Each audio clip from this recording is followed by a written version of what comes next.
On behalf of the library's African and Middle Eastern Division, I am pleased to welcome you to this next segment in our signature webcast series, Conversations with African Poets and Writers.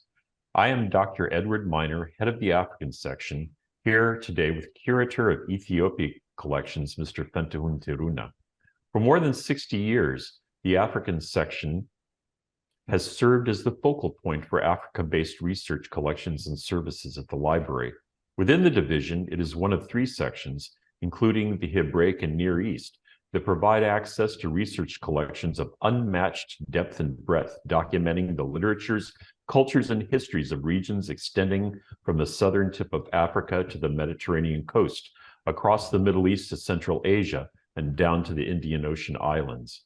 The library holds rich collections in major African languages such as Hausa, Wolof, Arabic, Amharic, Tigrinya, Somali, Kiswahili, Malagasy, and Zulu, as well as hundreds of lesser-known languages. The African and Middle Eastern Division is pleased to present a conversation with Chris Beckett and Alemu Tebeje, co-editors and co-translators of Songs We Learn from Trees, an anthology of Ethiopian Amharic poetry published by Tiruneh Press in 2020. Poet and translator Chris Beckett won the Poetry London competition in 2001, and in 2015 was shortlisted for the Ted Hughes Award for a collaboration with Japanese artist and sculptor Isao Miura, titled Sketches from the Poem Road. Tiruneh Press has also published 2 poetry collections of Chris Beckett's about his boyhood in Ethiopia, entitled respectively Ethiopia Boy in 2013 and Tenderfoot in 2020. Alemu Tebeje is an Ethiopian poet, translator, and journalist. His poems have been published in Amharic, Chinese, and English, as well as being projected on buildings in Denmark, Italy, USA, and UK by US artist Jenny Holzer. His first bilingual collection of poems, Greetings to the People of Europe, was published by Tumra Books in 2018 and includes the script of a sketch commissioned by BBC Radio for a migrant reimagining of Homer's Odyssey, My Name is Nobody. So welcome, Chris and Alemu. It's a decided pleasure to have you here today. Songs We Learn from Trees is unique in that it is the first anthology of Amharic poetry in English translation. Beyond that, it is remarkable in how it anthologizes both oral and written poetic traditions. Can you tell us more about the genesis of this project? Thank you, Edward, for having us, and thank you for your lovely introduction. It's because of Chris' love for Ethiopian poetry we came to know each other and started translating into English. I remember it is in the middle of February 2006 that an email message arrived to my inbox. This message was from a stranger named Chris Beckett, who asked me if I could help him to get in touch with the Ethiopian poet laureate Tsaggaye Gebremeድህን. By the time Tsaggaye was in New York, not in good condition, health condition. After 2 weeks, Chris' message arrived to my inbox. Sadly, the great Tsaggaye passed away, and I brought the bad news to him. We also, 2 weeks after this happened, we Ethiopians in London organized an event to honor and remember Tsaggaye Gebremeድህን. I also invited Chris to this memorial event. We introduced to each other at the event and then started translating Amharic poems from time to time. We started to translate Becket's work, Hamatuma, the late Hailu Gebre Yohannes, or known as Gamorao, and so on. Then we published the poems in Modern Poetry Translation, PN Review, and other UK poetry magazines. My poems, including Greeting to the People of Europe, also published. And later on, Michael Smith of Carcanet Press, our publisher, asked us if we can do Amharic anthology, and we accepted the offer with a great pleasure. That is how we started working on this book. Yeah, I mean, that, Alemu just puts it in a nutshell. Why I was looking for Tsogai Gabrimedin, the great so-called poet laureate of Ethiopia, was because I wanted to write poems about my childhood, but I wanted to write them, I'd been writing sonnets and, basically English language forms of poetry, villanelles and things like that. And I thought, well, this just doesn't go with writing about Ethiopia. How can you write about, sonnets about Ethiopia, which is what I was doing. So I tried to find, Ethiopian poetry in translation, because my Amharic wasn't good enough to actually read, the originals. So, I went to Foyle's bookshop in downtown London, and I bought the Penguin book of modern African poetry. And I didn't even look inside it. I took it home and I opened it at home. And what did I find? That it had not a single Ethiopian poet in there. It didn't mention Ethiopia in the foreword or the introduction. Ethiopia just didn't exist. This was a sort of Africa without Ethiopia, and I was very shocked. And then I became very angry, and I thought, well, listen, I have to do this myself. Then I have to, find people who can help me to bring Ethiopian poetry out of this sort of vacuum that it seemed to be in terms, not in terms of itself, of course.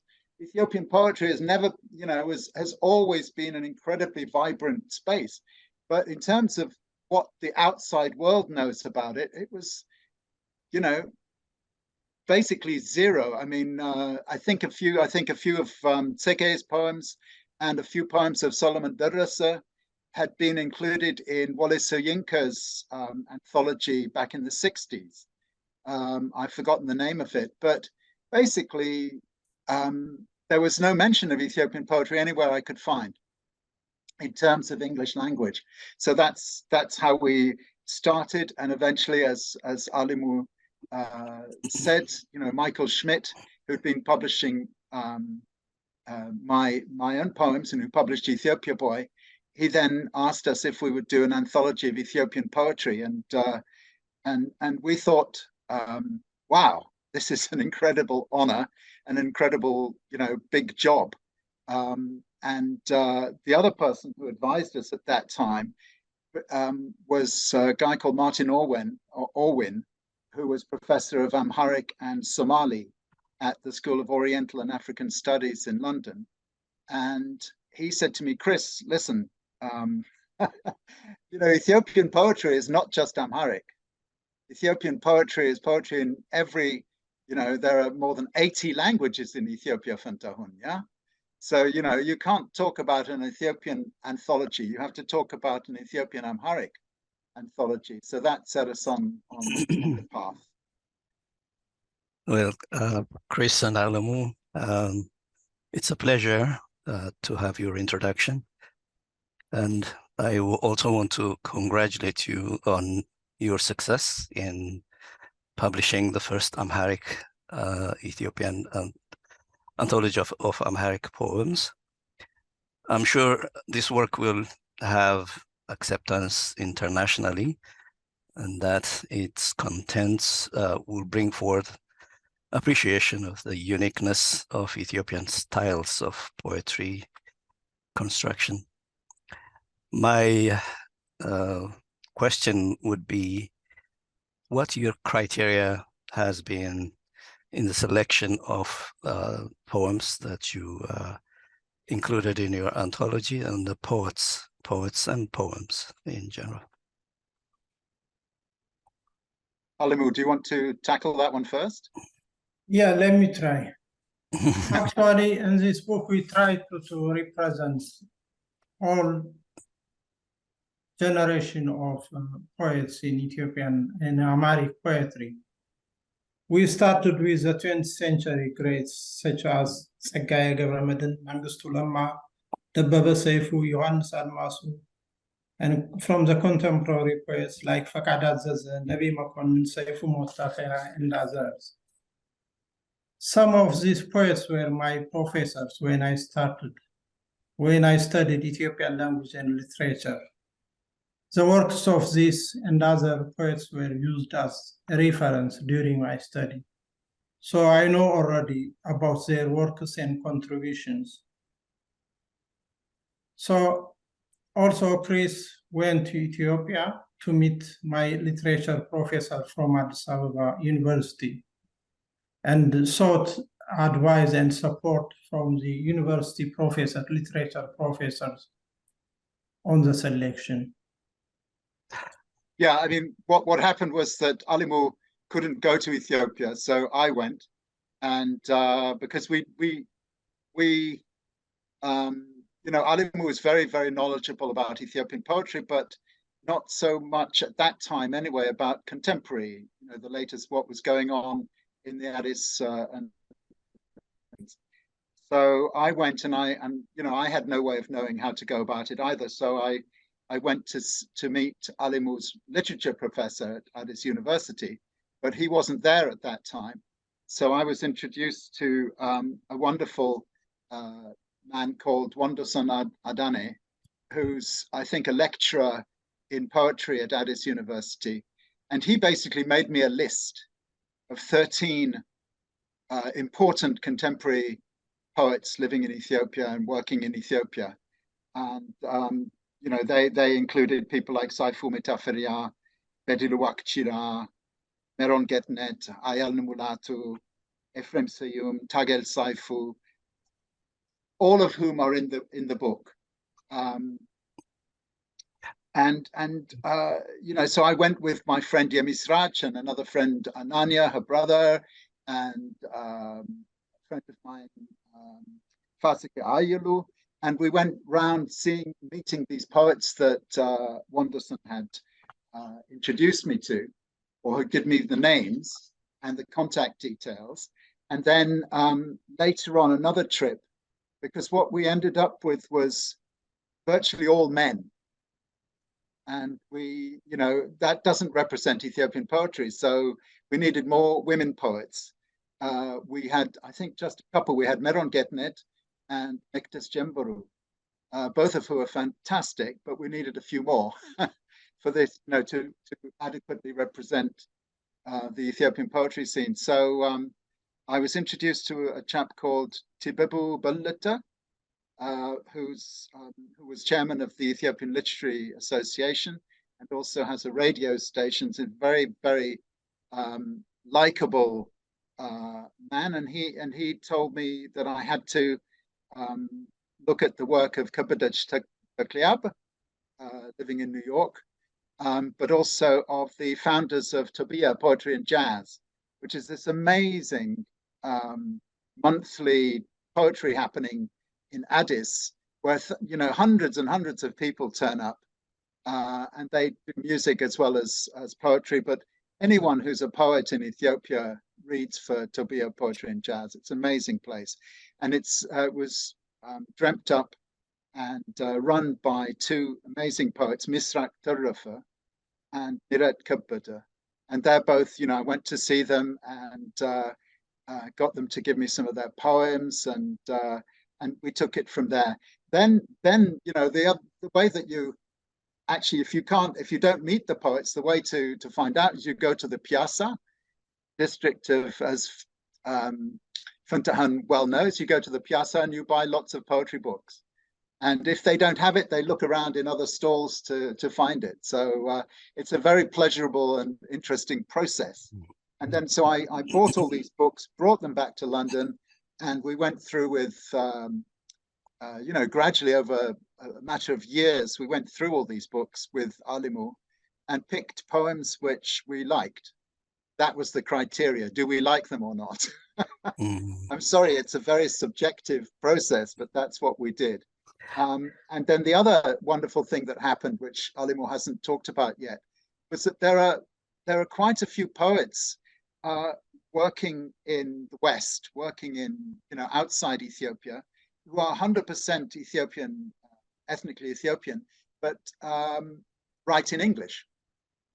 So we wanted to include them, and what happened was that I already knew about Liu Lipsakal, because she won the Brunel University African Poetry Prize a few years ago, but also Lem Sise, the great Lem Sise, who approached me at an Ethiopian literary festival in London and said, "Can I be in the anthology?" And of course I said, "Well, I've just been trying to find the way of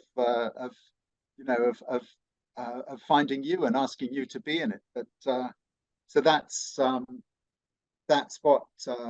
bit of how we chose the poets. Just as a follow-up, maybe I'm missing something about Ismaaka Worko and Hamatuma.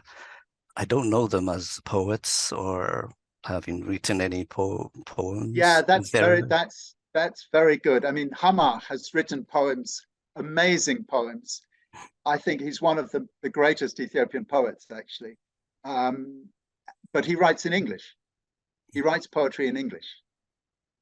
Yismak Worku, yes, he's much better known as a novelist, but he writes amazing poems as well. And he was on the list that Wanda Sanadani at Addis University gave me. He said, "This guy, you have to watch him. He's a really good poet." So we liked his poems, so we included them. Thank you. That's right, isn't it, Alemu? Please don't let me hog the limelight here. Yes, that's right. Until we started to translate Ismaaka Worku, I was taught that he's a novelist. I was not aware of that. But with Hama, he just published only one Amharic book in Amharic. Otherwise, the remaining poems were written in English. So that's right. He has written one. I'm wrong. He has written one book in Amharic, Getemotaoka, yeah. But do you have the title? I came across him because he's an old friend of Alemu's and a wonderful man, and I love his short stories as well. Do you know his short stories, Fentahun? Yes, I do. Yeah, but aren't they amazing? Yes, they are. I just giggle and giggle and giggle. It's just so wonderful. Right. Okay, I guess that'll be sufficient. Okay, great.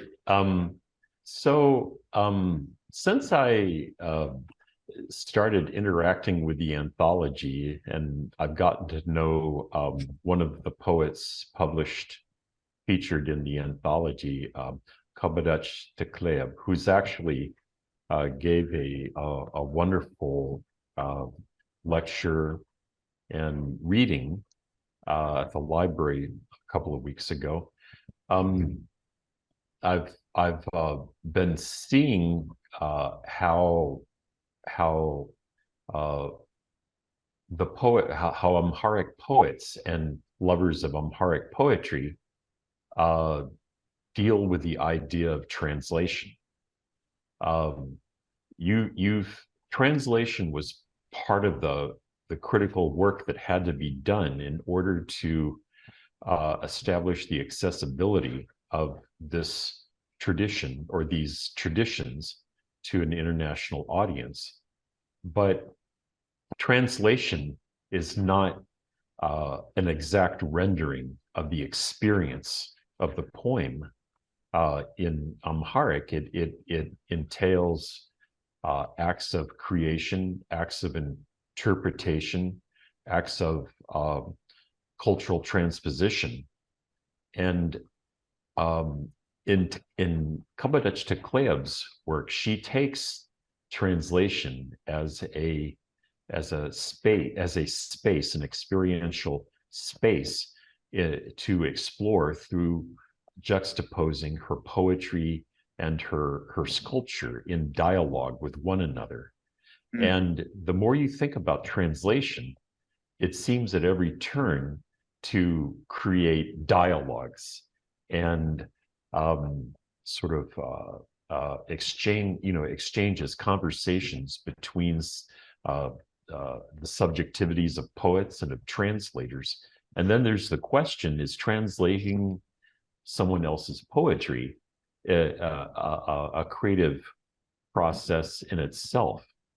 And so translation is a multifaceted subject, and especially in this context, where you're talking about opening a world of Amharic poetry, poetic traditions through several generations to the entire world. So how can you talk about your experiences in translating work, and how much are you able to actually inhabit, say, the subjectivity of a poet that you're translating? How much do you really understand about their experience of writing the poem, or is it really a case where there are now multiple poets coming into the process? I understand. I can appreciate it's an incredibly complicated and messy process, and I'd love to hear you talk about the messiness. Alemu, do you want to go first, or? Yeah, I think it is, as you said, it's very hard and nearly impossible to transfer and for a translator to bring fully all the layers of meanings and artistic elements of a source poem into the target language. However, he can capture most of them and recreate it. So that is what we do. We recreate the source poems. Chris and I either work together on a poem, sitting next to each other, deciding what every line means and trying to find a rough English translation, or else I or Chris does a rough translation and sends the poem to the other. And then we go back and forth on the English translation until we are happy. We have tried to interpret as many possible layers of meanings of each source poems and record a poem in English, which is readable and enjoyable. So practically, we recreate the poems, I think, if I'm not wrong.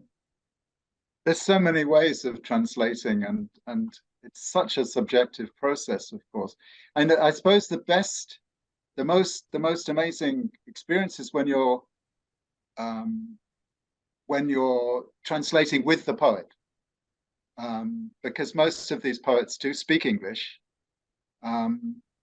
And, you know, for example, going back and forth with Tebeje on what's the first poem in the anthology, Cotton Life.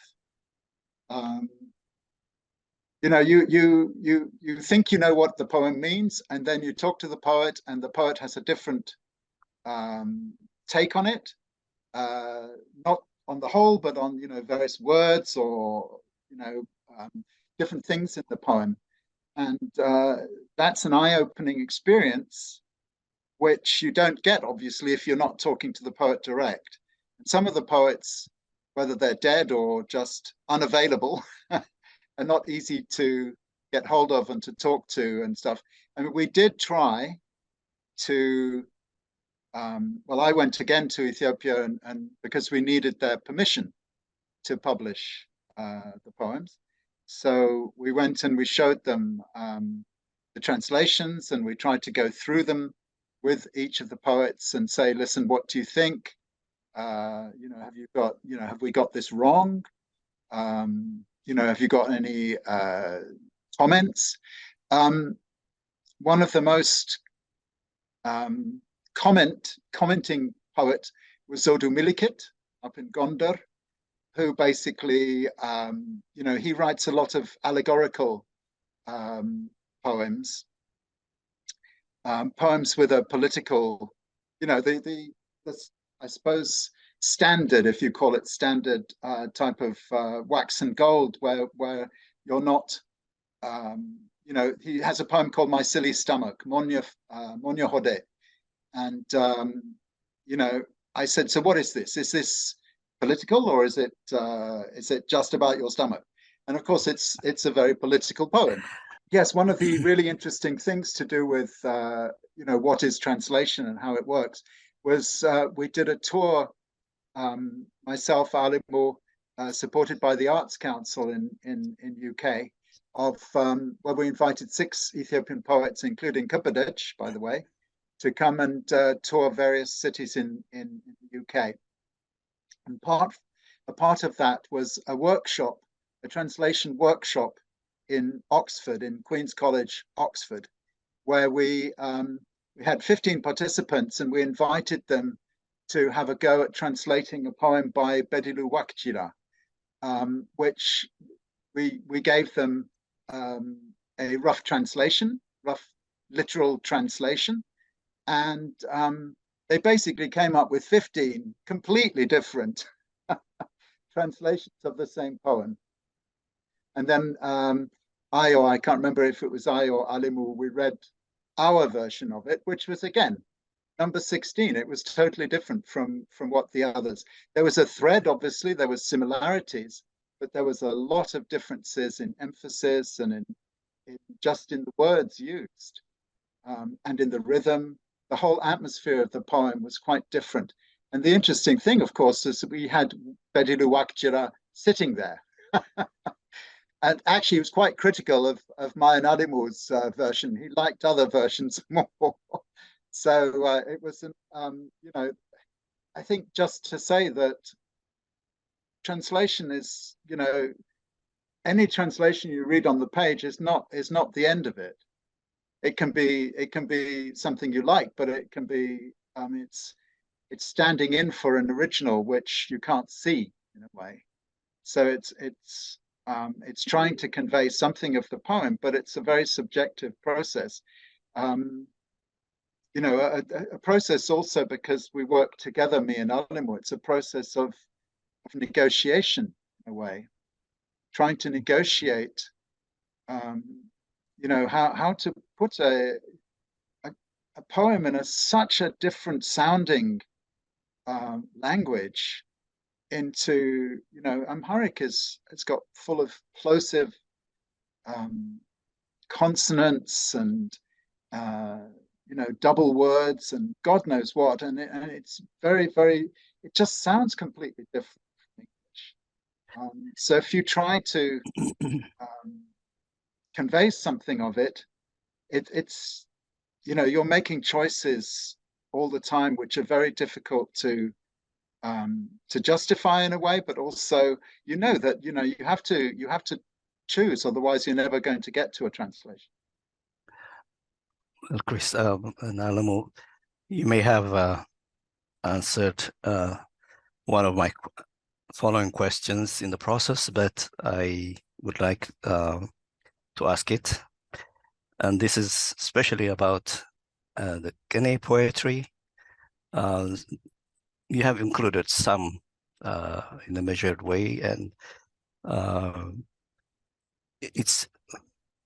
I'm curious about how, well, I want you to share your experiences actually, how how difficult it was, how you approached the process of translating Gene poetry into English, and what did you compensate it with? I mean, because there's supposed to be, I think, a loss in the meaning of the Gene poetry when it's translated into another language. Let alone Gene, I mean, even an ordinary poem is not as you is difficult as you mentioned.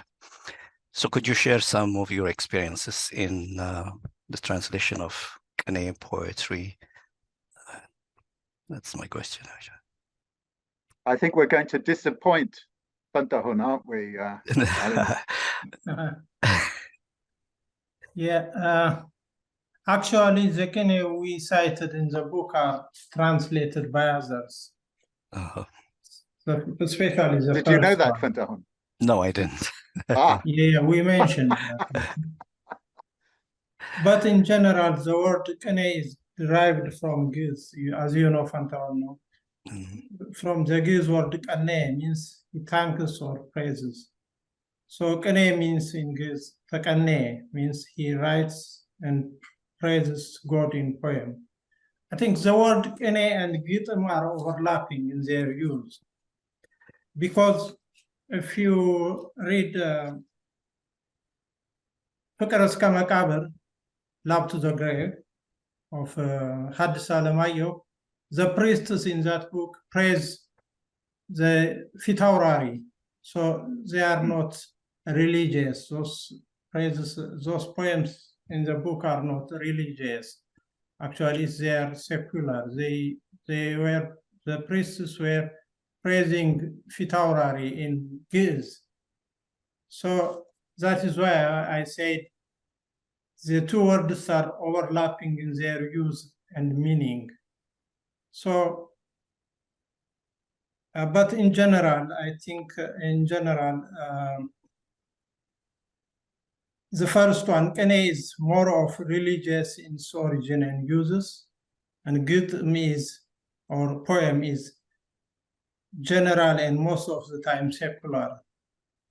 So we can say that most of the poems included in this book can be called Kene or Giz. yeah. I mean, the thing is that, you know, Alemu and I are not Kene poets. We don't know, you know, that Kene is amazingly broad and deep and historical. We just don't know enough about it, and we don't speak or read and write Gers either. So, you know, we just thought, well, we can't, you know, we need to include it, but we are not the right people to translate it. So what we did was we looked at the Journal of Ethiopian Studies, found Donald Levine's, you know, very well-known translations of a few Kene poems.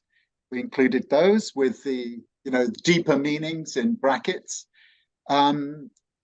We found a book of Kene, which is fantastic, by Kesis Kefyalo Marahi, another book which we found in Piazza, and recommended it. I could recommend it to anybody because it's got you know, rough English translations in it, as well as you know, it's a story about the poet, and then, you know, some info about the biblical references in the poems.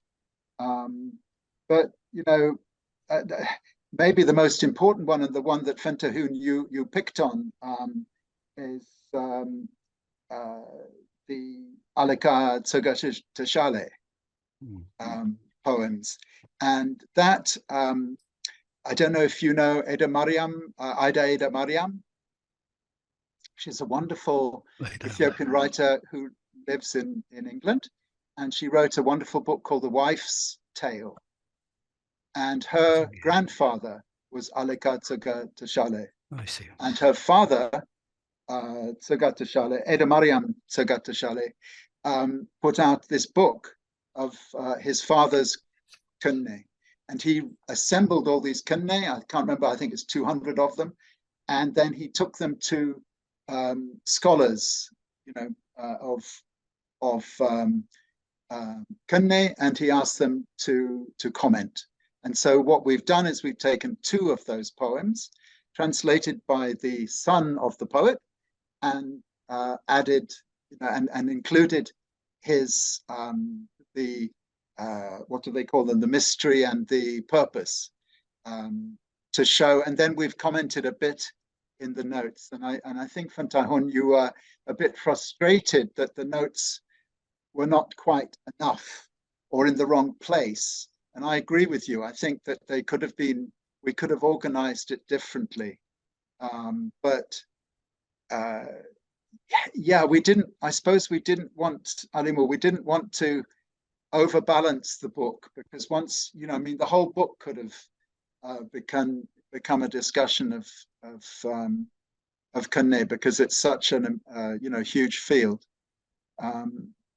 But we also didn't try to translate folk poems. The folk poems in the book are translated by people like Fakade Azaza, by Gautier Galaye. These people are professionals. They know what they're doing. They go into the field. They find the poems. We can't replicate that, but we wanted this book to include, those fields, because they inform not only for themselves. I mean, I think they're very enjoyable poems themselves, right, Alemu? But also because they, you can see the effect and the way that contemporary poets are influenced by Tiruneh and by folk poetry. In themes, I mean, for example, I was just thinking about one example. To me, is Meron Getnet. Her poem Prototype, which we've got in the anthology, which is basically taking a biblical story, like a Tiruneh, taking a biblical story about the birth, the birth of the first woman, of Eve, and then turning it on its head, giving it a contemporary feminist interpretation, which is so exciting to me, anyway. Sorry if we disappointed you, Fentahun. No. Translators of no. On the contrary, I'm so happy that you have included Tiruneh poetry in the anthology, and it's an introduction. And what we hope, Fentahun, is that people would be, oh my God, I want to find out more about this, yes, and then yes, go and find out more about it. That's what I was coming to. Yes, but maybe as a follow-up question, maybe you give me your thoughts if there is a need for another anthology of Kenyan poetry in itself. If you suggest somebody else do it, or you do it, or from using different languages of the country. I mean, there's Tigrinya Kane, there's Amharic Kane, there's Giz Kane, and those may need to be represented in an anthology of some sort. What are your thoughts? Yes, I think, as you know, Ethiopian literature starts from the 4th century. It's almost nearly 2,000 years old. So it's not touched, it's not open for the outside world. A lot of anthologies need to be done, and we are hoping that this will open the door. In regard to other Ethiopian language, we don't speak or know enough about other language, but we are hoping that others will be encouraged and incentivized by this book, and more anthologies will come in the future.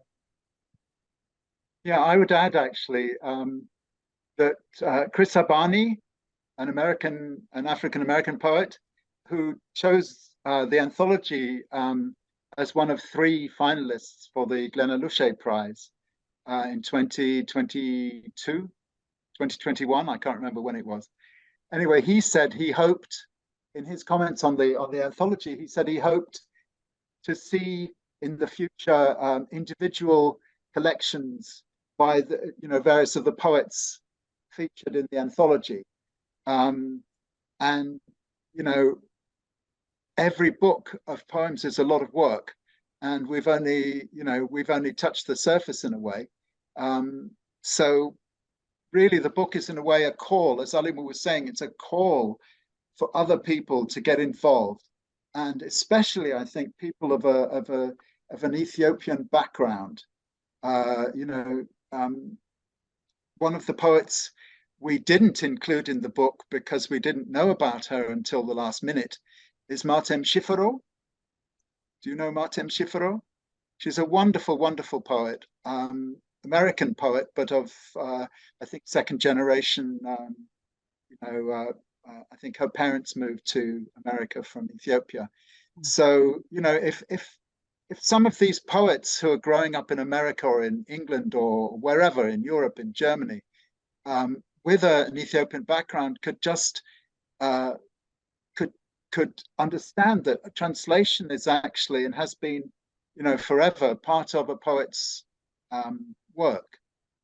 Do you understand what I mean? I mean, it's, you know, if you look back in English, you know, the experience of English literature, people like Thomas Wyatt in the 16th century and the Earl of Surrey and who else, you know, Shakespeare, were translating sonnets from Italian into English, then writing their own sonnets. So, you know, if you're an Ethiopian poet living in London, you know, what we're trying to say in this book is don't just try to write your own poems.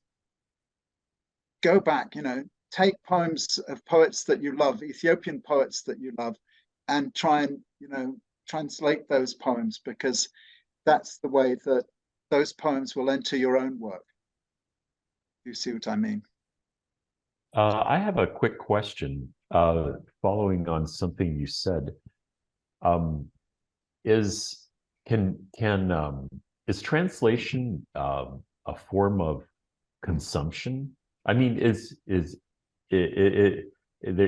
a creative process, but is it in some measure the consumption of another poet's kind of interiority?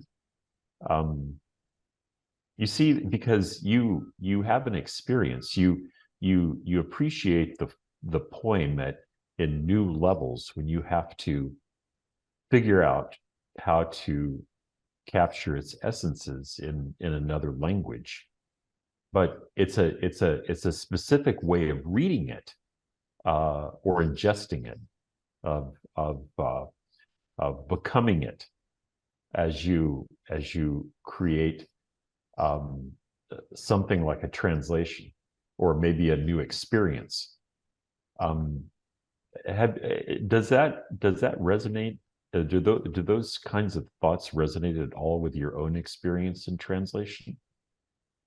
With mine, yes, absolutely. Because you can read a poem and you think, oh, yes, this is great. I love it. I like it, you know, or I don't like it or whatever. But until you try to translate it, you don't really appreciate it in the same way, because you don't have to wrestle with it in the same way. Your your word ingest, or yeah, I suppose it is a good metaphor for what translation is. You eat it and then you sort of somehow regurgitate it. I won't say something else which would be a bit rude. But you do put it out again in your own language. So it is a process which is very personal and very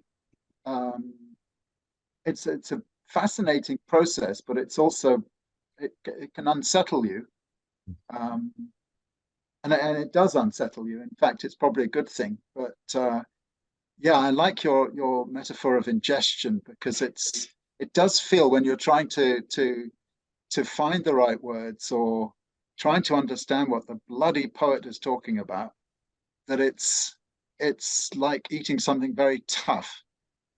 It's, you know, it's not stale bread. What's the, you know, it's something, it's not, you know, it's not an omelette. It's a sort of cheese sandwich, I suppose, really, because it's got sort of toughness in there. It's not easy. Yeah. What do you think, Alemu? Do you think it's a bit like eating? Yeah, I agree. I think partly it consumes you, but partly it triggers your new creativity. It shows you, it light you to a new approach, and yeah, it triggers new imagination, and just to see from your own, to recreate back to the target language.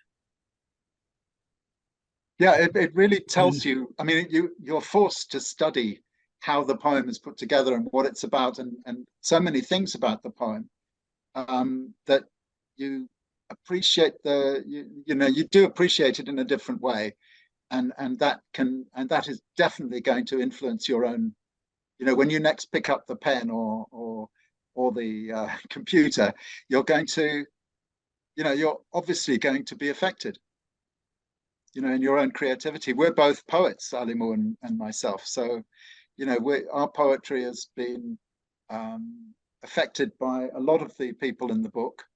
In fact, by all of them. I'd never thought of it as eating, but I think it's a very good simile or metaphor. What do you call it? Well, if you don't mind sharing, what has been the reaction of your readers so far? Have you heard any encouraging words? We've had I don't know, Alemu, Alemu, you follow me, but the first review we had in America was very negative, and for two reasons. Firstly, because most of the poems don't rhyme in our translations. Most Ethiopian poetry rhymes, and we just thought that as soon as you try to rhyme in English, you divert the poem from where it's going, because you're searching for that rhyme, especially when it's an end rhyme. And in modern poetry in English, end rhyme is not the end of it. If you don't want to end rhyme, or if you can't find the end rhyme, you can use a lot of other ways to make it the poem hang together. It's not just about end rhymes. But the reviewer was very angry that the poems didn't rhyme, and he also couldn't believe that a poem could be as short as 2 lines. He quoted a couple of the folk poems, which are 2 lines, and he said, "Where does it go from here? Why does it stop here? This is not a poem." So basically, his criticism was that it wasn't poetry. And secondly, he criticized us as translators. And he said rather sweetly that he looked forward to reading poems by some of these poets translated by other translators. And he mentioned poets whose poems in the book were actually written by them in English. So what he was doing, without knowing it, because he hadn't bothered to look up the acknowledgements, was that he was criticizing the Ethiopian poets. In fact, he criticized the translation, so-called, of Tsegaye Gebremedin's poems, which Tsegaye wrote in English. So we didn't translate them at all. And then from that sort of scale, we've had the opposite scale. Chris Abani at Glenna Luschei Prize was possibly the best, but we've had many magazine reviews, many online things, 99% positive. There have been some people saying, that the experience of reading our translation doesn't give you the same experience as reading the Amharic original. And for that, what can we say? We apologize, because it isn't the same experience. It really isn't, and it can't be. Trying to get the same experience, is bound to fail eventually, because it's not the same language. It's not the original poem. If you want the original poem, you have to go to the original poem. Alemu, you agree with that, don't you? Yeah, I think Chris, you forgot it. One of his critics is that he's expecting, based on the title of the book, Songs from Tree, he said that he was expecting oral poems, not written poems. So just that comes out of ignorance, I think. But then the oral poems that he commented on, he only said they were too short. Yeah. But regarding positive feedback, we have received a lot of encouraging and positive feedbacks from both from Ethiopia and here in UK. It's very encouraging, and yeah, we are happy with the outcome so far. And poems have been reprinted in Poetry Daily, in Poetry International, in all sorts of university magazines, and reviews as well. It's been wonderful in terms of the response, but the response we haven't had is what we're looking for, is for it to inspire people to actually start doing their own translations and actually translating, as Fentahun, you said, other poetry in other languages. There's a big poetry in Oromo, huge poetry in Oromo. Many Oromo poets living in the USA because they're presumably political exiles. Where is their poetry? Where are the translations of Gerasa? That's what we would like to encourage by this anthology, because we're not the people to do that. We don't speak Oromo. We don't speak any of the other languages. I think you have done a wonderful job, and I wish you good luck in the future, in your future endeavors. Thank you for your interest, Fentahun. Really, really positive for us. And your friendship with Kabudach as well, which is amazing. She's an amazing poet. She's an amazing and woman. artist. Did you go to her show? I was part of the show. You were part of the show. I Fantastic. was the no, one I mean, who not the oh, yes, yes. Library of Congress, but her show in Washington. Yes. Her art show. Yes, Edward and I attended. Chris and Alemu, we thank you so much for talking through the process of imagining an anthology, of imagining a